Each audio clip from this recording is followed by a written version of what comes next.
1968, une foule immense devant l'université de Columbia. Ces étudiants pour la non-violence manifestent contre la guerre au Vietnam. Malgré tout, les heurts avec la police ne manquent pas. Pour cet ancien chef des protestations, ici il y a 56 ans, les rassemblements d'aujourd'hui sont essentiels. Nous avons assisté à des massacres au Vietnam. Des provinces entières ont été bombardées. Empoisonnement des champs et de la jungle avec de la dioxine, aussi des camps de concentration. C'était terrible. Et nous avons ressenti l'impulsion morale d'agir. Ils font la même chose aujourd'hui. La contestation s'amplifie jusqu'à atteindre plusieurs millions de personnes. En 1975, c'est la fin de la guerre. Selon les opposants d'hier et d'aujourd'hui, leur rôle a été crucial.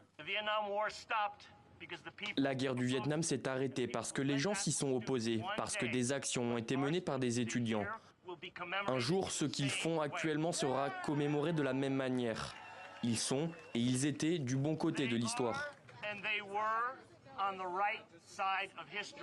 De Columbia à New York à l'UCLA en Californie, les blocages actuels rappellent ceux contre la guerre du Vietnam, mais seulement sur la forme, selon cette chercheuse. Là, c'est vraiment totalement différent sur le fond, à la fois parce que c'est une cause qui fondamentalement est plus lointaine, n'affecte pas les jeunes Américains dans leur vie. C'est une prise de position sur des questions sociales, humanitaires, tout à fait compréhensibles, mais qui déborde sur des expressions antisémites extrêmement violentes, voire des menaces sur les personnes. Et là, à nouveau, c'est une différence.